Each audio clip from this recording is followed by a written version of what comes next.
पिलामाने आज आम समस्ते दशम श्रेणी ज्यामिति बहिर वृत्त विषय पढ़ा। ये गोटे वृत्त, ये वृत्तर केंद्र बिंदु, या ना देली मु ओ।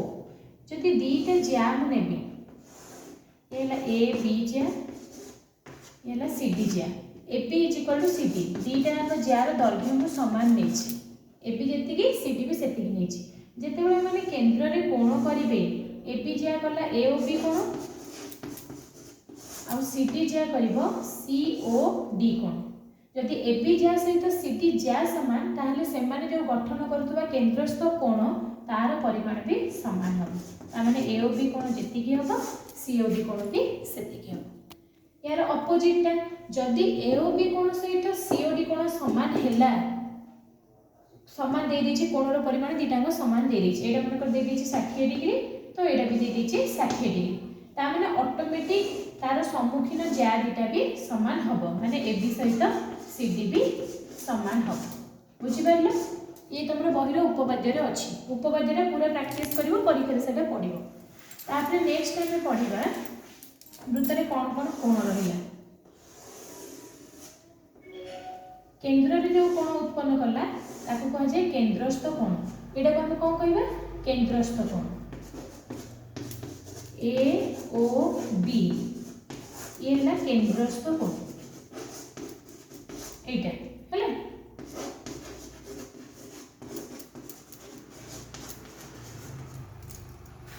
एठी जोड़ा करबो,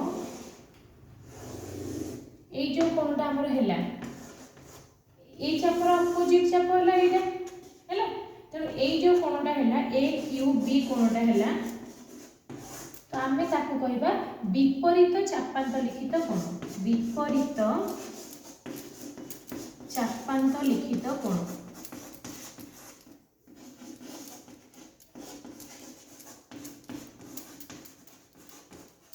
ए कोणटा ये हैला केंद्रस्थ कोण, ये हैला विपरीत चापांत लिखित कोण। एठी जो कोणटा हम अंकन करिबा, ये एटा मन करबी पी, ए पी बी कोणटा। ए कोणटा को कोण हबो ना, एको कह जिवो अंतर्लिखित कोण। कोन कहबो? अंतर्लिखित कोण।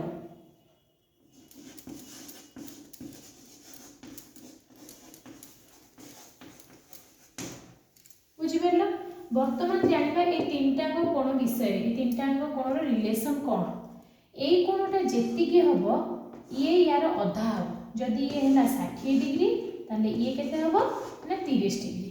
ता माने ए केंद्रस्थ कोणर अधा हबो विपरीत चापांत लिखित कोण, किंबा यार डबल हबो एटा। तो ए ओ बी हमर केते हबो? ए ओ बी कोणर परिमाण measure angle A O B is equal to 2 A Q B, 2 measure angle A Q B. यार डबल एटा हबो। या से तो यार संपर्क कोण, माने विपरीत चापांत लिखित कोण, आ एटा रहला हमर अंतर्लिखित कोण। ये दिटा कोण हेबे ना, ये वर्तमान में चतुर्भुज हो जाउची। ए पी बी क्यू ये उठे गेला चतुर्भुज वृत्त भीतर रहला। त ये दिटा मिसी केते हबो, ये विपरीत कोण रहला, त ये दिटा मिसी के हबो 180 डिग्री। ए पी बी कोण प्लस ए क्यू बी कोण, दीटांकर परिमाण केते हबो ना 180 डिग्री हबो। बुझिलो? एबे नेक्स्ट जिबा वृत्त भीतर जदि चतुर्भुज रहिला, ताले तार कोणर परिमाण कोन हो।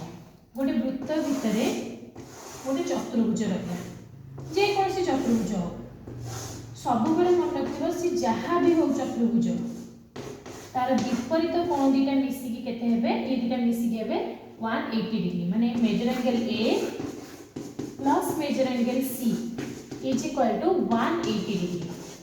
सेमती मेजर एंगल बी और मेजर एंगल डी ये भी हबो 180 डिग्री।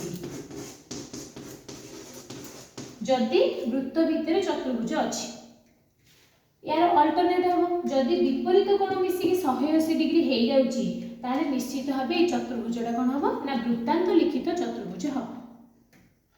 बुझि परलो? नेक्स्ट आसिला ए वृत्त भीतर जदि सामांतरिक चित्र रहि गला, वृत्तांत लिखित सामांतरिक चित्र जदि हे गला, ताले से ऑटोमेटिक निश्चित भाबे आयत चित्र हबो।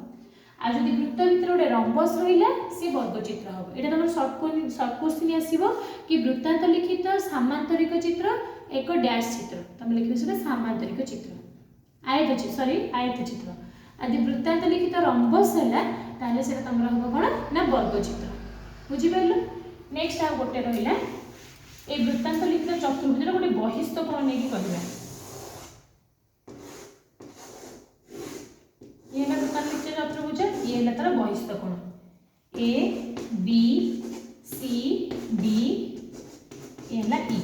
तो ये है बहिस्थ कोण ए बहिस्थ कोण रो परिमाण केते हबो ना अंतस्थ विपरीत कोण हबो हैला माने यार निकटवर्ती है एटा यार विपरीत कोण है एटा ता माने डी सी ई कोण रो परिमाण केते हबो ए कोण रो परिमाण ए कोण रो परिमाण सहित समान हबो।